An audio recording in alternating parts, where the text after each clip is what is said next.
Allez, 8h10. Un nouveau dispositif, Aurélie, pour rompre l'isolement des personnes handicapées. Dans le Haut-Rhin, Amael, le collectif d'aide et de soins à la personne, lance une plateforme numérique pour mettre en relation des personnes en situation de handicap avec des bénévoles. Yannick Lobstein est le chef du service animation, prévention, santé chez Amael. Il va tout nous expliquer. Bonjour.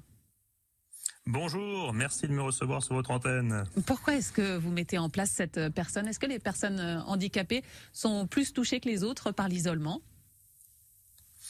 Alors en fait, l'idée, elle a germé face à un constat de terrain qui a été mené par deux de nos partenaires qui travaillent à l'Institut de formation des ergothérapeutes et à Handicap Service Alistair, à savoir que les personnes en situation de handicap rencontrent d'importantes difficultés de déplacement, notamment pour la réalisation d'activités de vie sociale et de loisirs.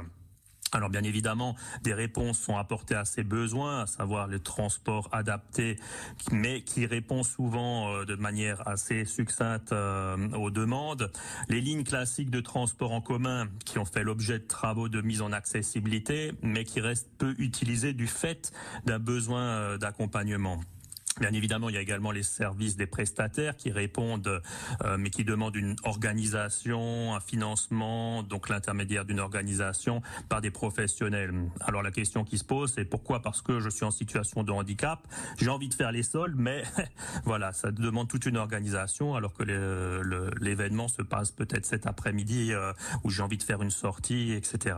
Donc l'idée est de créer un espace de mise en relation entre des personnes qui sont en perte d'autonomie et quel que soit le motif, ça peut être aussi simplement des seniors qui ont peur de prendre les transports en commun tout seuls.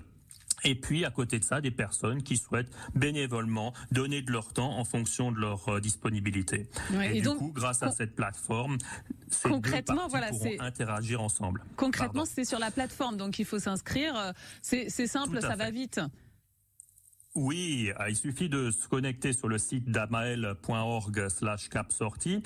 Il y a une page qui explique toutes les démarches et il suffit de cliquer sur plateforme numérique Capsortie et là vous êtes dirigé vers la plateforme. Vous pouvez vous inscrire et ensuite il y aura le modérateur qui validera votre inscription. En quelques mots, vous avez déjà commencé à avoir des bénévoles qui vous ont contacté. Vous en avez assez?